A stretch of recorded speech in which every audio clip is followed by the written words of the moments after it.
Conrad was born in San Antonio, New Mexico, the second of 8 children.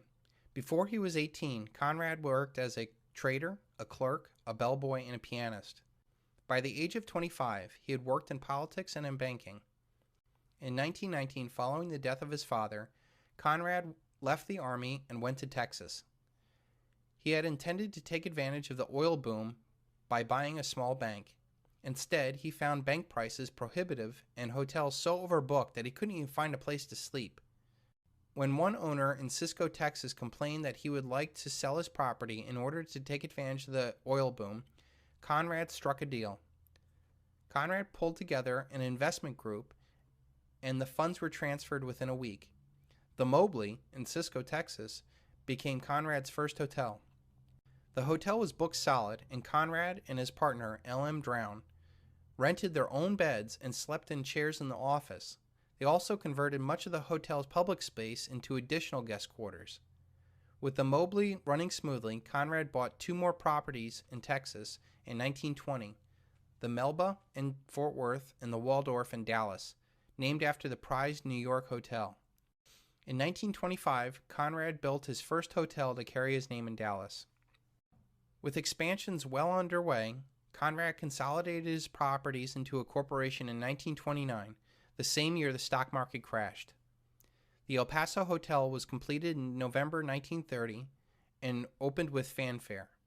A year later, Conrad owned 8 hotels and was more than $500,000 in debt when a young bellboy slipped him $300, his entire life savings, so that Conrad could feed himself and his family.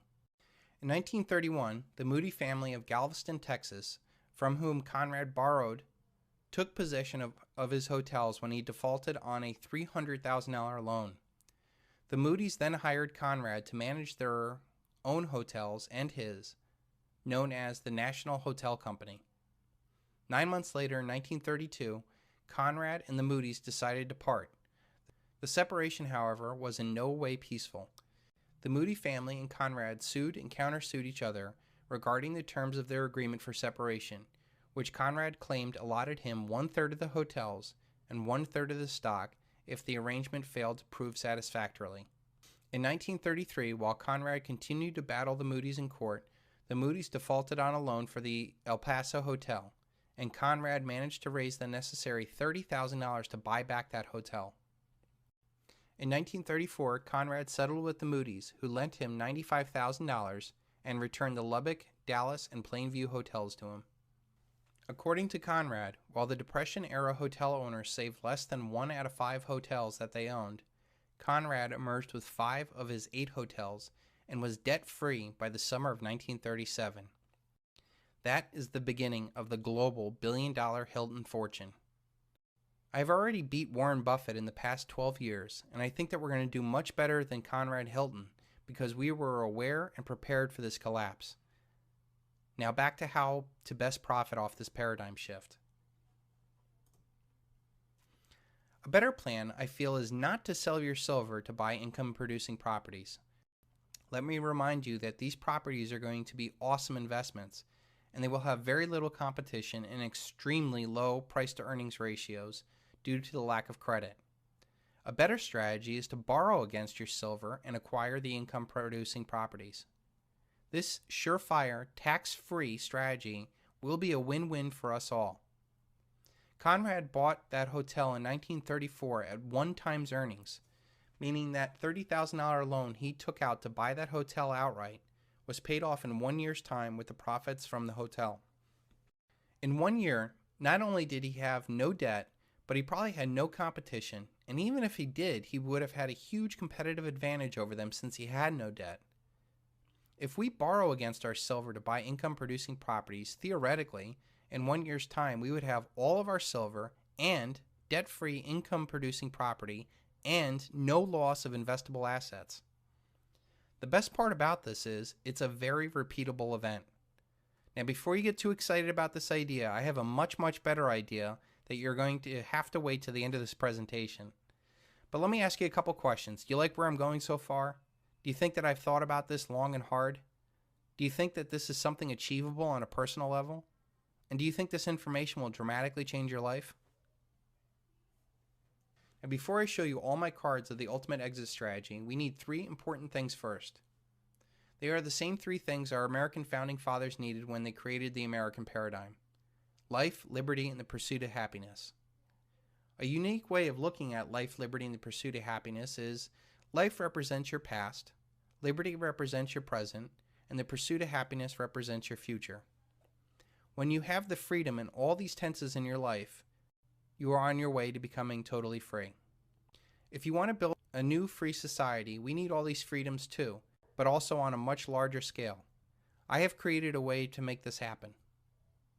So the first step is Project Life, Liberty, and the Pursuit of Happiness.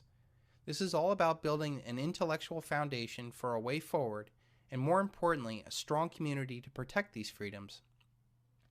I like the idea that we've been developing relationships based off of a shared idea of deep issues like freedom and honest money, and not just superficial issues because our kids go to the same school or that we are family. There is something truly special here. So if we look at our life or our past freedom, I believe that unless we know how the world really works, we are bound to repeat the same mistakes. I originally set about to do this with the Sons of Liberty Academy, and while I'm extremely happy about this project, and it is still without question the best awakening program out there, there is much to improve upon. And I set about creating the greatest truth never told. It is a complete redo of the Academy. It will be more commercially acceptable. It will have a better name, a better structure, better content, better narrative, and better produced. Module 1 will be focused on denial, and it will be free for all to help spread these very important lessons and draw more people into a deeper understanding. This will be all displayed on a new YouTube channel that will break this down into individual chapters. Modules 2 through 5 will feature the last 4 stages of the awakening and will only be available on a new membership site. Eventually, I'll have audiobooks, digital books, and DVDs to follow. This is a huge project that will lay the foundation and understanding for a new paradigm that will let freedom thrive. Once you have an understanding, you need to do something with it. That's where this next step comes in, with liberty in our present life.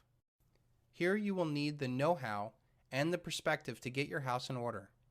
While I love doing strategy sessions and I've done hundreds of them, they are not the highest and best use of my time. I feel a much better way is through a new program called the Silvershield Report.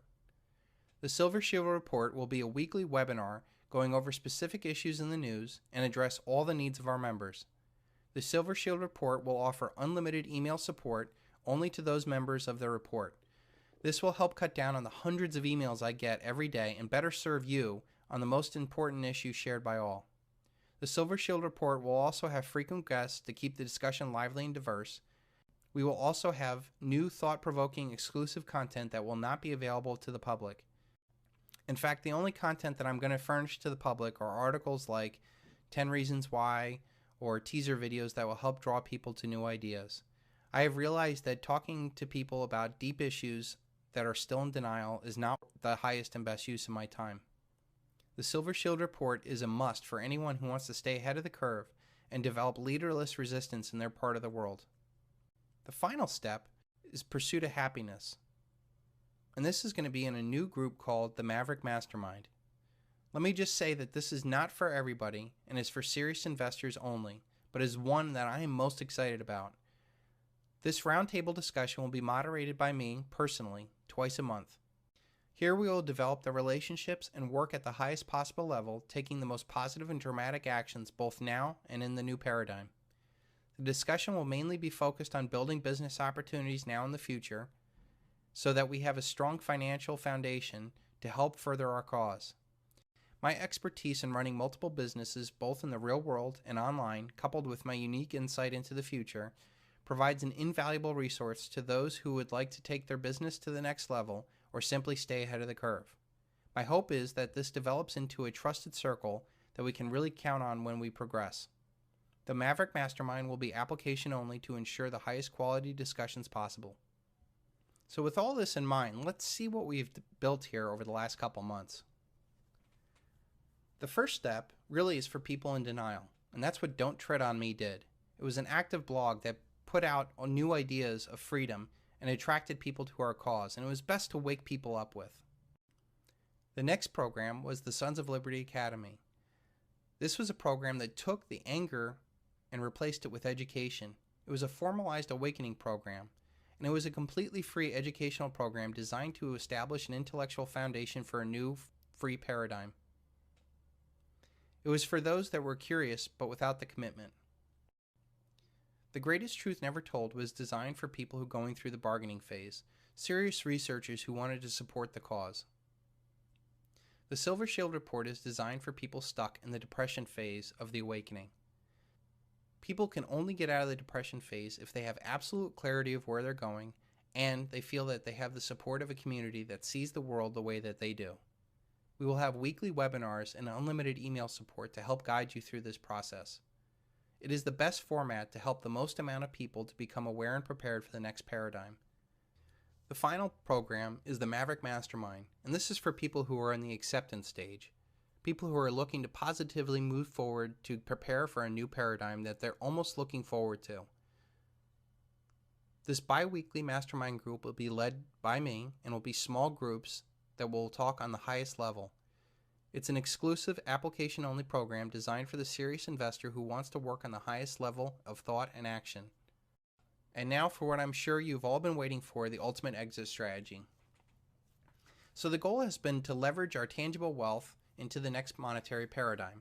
I first want to say that while I'm confident that things will turn out the way that I foresee, I am not tied down to any philosophy. I've always been able to go with the flow. So I already showed you one of the best ways to capitalize on what is to come by not simply selling your silver and buying incredibly cheap income-producing properties. The better way is to avoid the taxable event, borrow against your silver, and to buy income-producing properties and have that asset pay off your loan on the silver. It is a better way to deploy more capital, and at the end of the day, you have two assets with no debt. This is also a very repeatable process. This is also in the spirit of leaderless resistance and can be done by anybody when the time is right. But what if instead of being the borrower on these assets, we were also the lender? But what if we set about creating a truly new paradigm or a community that truly resonated with who we are? And instead of lending using debt, fractional reserve banking, and usury, we lent as equity partners? What if instead of lending for income-producing properties, we were the investors in the next generation of technology and companies that resonated with our vision of the new paradigm? Companies and people who would advance humanity and not enslave it. What if we could fund an educational program that would be a beacon of hope throughout the world? What if we could all become neighbors and partners instead of just going it alone? If these ideas are something that resonate with you, you are going to love what I've been working on. And now for something truly unique, and it is by far the most forward-thinking plan I've ever had.